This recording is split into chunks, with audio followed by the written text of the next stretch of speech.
oh my gosh, look. There's fruits. This is a guava tree. Oh yeah.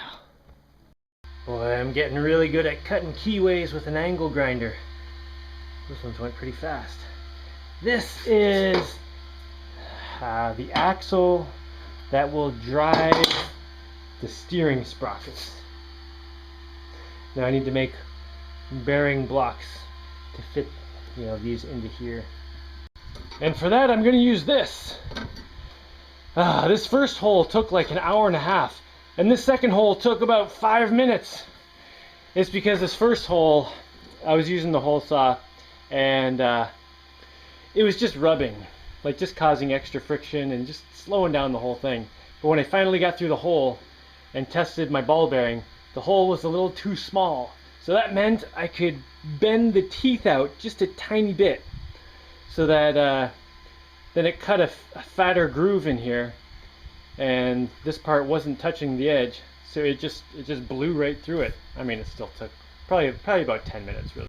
So I'm going to cut this in half and then drill holes for bolts, and I'm going to put these vertically because this side and this side are obviously not as strong as the up here and down here will be, but there's not going to be much force going that way because there's going to be a chain coming through this way and then a chain coming through this way, so those will even out which direction is being pushed or pulled this way. In fact, even without a bearing block, it'll be held in place, in terms of that way, so this doesn't have to do much. But there will be another sprocket here with the chain pulling up, depending on which side it's pulling. But anyway, it's going to be pulling up, so I'm going to have to put some nice fat bolts in up here, and that'll be strong enough to keep the whole thing from moving up.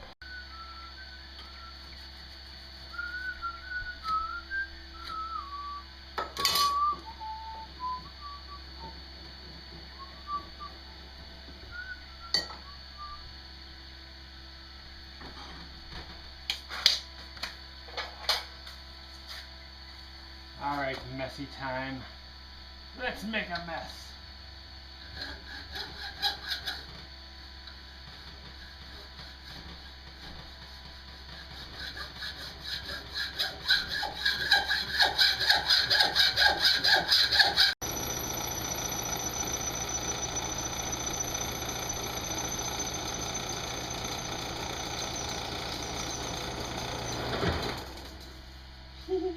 Oh, I love these things.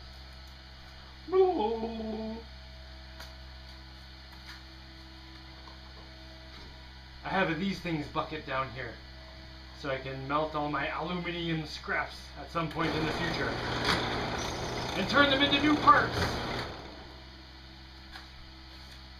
Yeah, I figured I better drill my, what are these called? I figured I better drill my bolt holes before I cut this apart so I could hold onto this part while I'm drilling that end. Then I wouldn't have to clamp it. I mean, I always clamp things when I'm using a drill press. That's what I meant. Ooh, some good stuff right there. Filthy stuff, but good. Alright, that'll go somewhere around there. And then chains will come out of these to go to there, there, there, and there. Oh, so smooth. Alright, there is a bit of a tricky consideration here. So I've got these sprockets on the outside that currently do nothing, that could be used to drive other axles, and there's space here for a fifth and a sixth wheel. If I put this in the middle, then I can't just put an axle, through here with a sprocket, which would be a really easy connect for the sixth wheel. I'm not sure how far offset I can make this, but if I can put it out of the way enough, then I could keep that easy sixth wheel option open.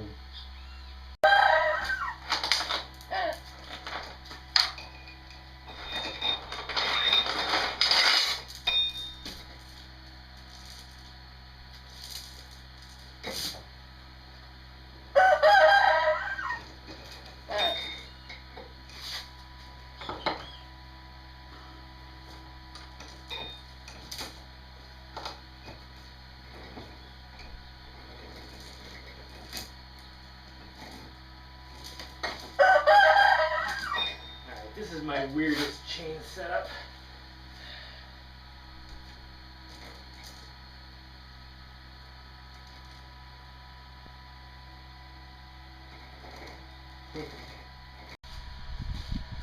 Alright, if I move this over about 8 centimeters, then one of these size gears can fit right in here.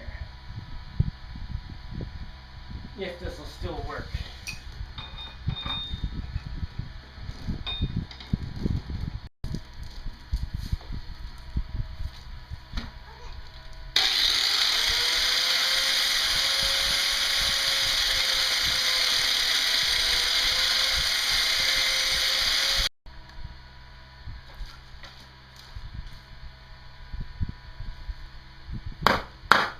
Oh, heavy duty chain. Got it.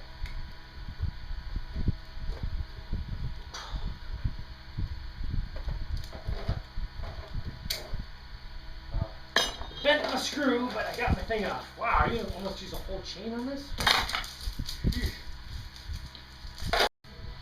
Alright, I've gone straight for the weirdest part of this whole setup, which is this crisscrossing chain. This is all one that goes up and down through everything. And it looks like it works totally fine, even with this not centered. I had to spread these out a little bit more than I thought, but these are barely touching. Yeah, they're not really touching. There's the one link that's the joiner link that sticks out a little bit more, but I think it even doesn't really touch. It just kind of brushes by. And if I put something in here, it actually helps separate them a little more, and it'll keep tension so that the chains don't come off the sprockets here. So if I put like another one of these just through here with 2 sprockets, or even just 2 rollers or anything, although even without anything, it looks like it works just fine.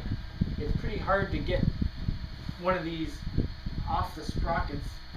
I could probably run it just like this, and it would be fine. Oh, look at that! Oh, yeah. So this side's turning backwards right now, and that side's turning forwards. How do you do that? And now that side's turning backwards, and this side's turning forwards. Oh! But how do you do that? So nice! How do you do that? Make one side go backwards, one side go forward. Did you see how the chains are? These chains go around this way, and this chain goes like crisscrosses, so that this ends up turning this gear the opposite direction of this one. And these both, through the planetary gear things, end up turning these. Jaimie, do you think we're ever going to get? I was not sure if I could get away with crossing the chains this much, but it looks like it's totally okay. I filed the edge of these sprockets a little bit just so the chain can get in a little bit easier, because before I did that it was kind of like sticking and it would go clunk, clunk, clunk, clunk, clunk, clunk, clunk. Now it's pretty good. These touch a little bit, but this isn't going to run really fast, so it's not like this is going to wear out. Oh, that's really good.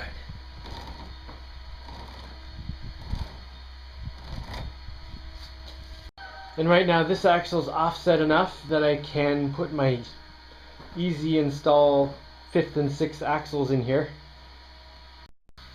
Oh, and I did try to get these chains to kind of get caught on each other, but I couldn't get them to get caught. So they should never get stuck, even if something, is pushing them together.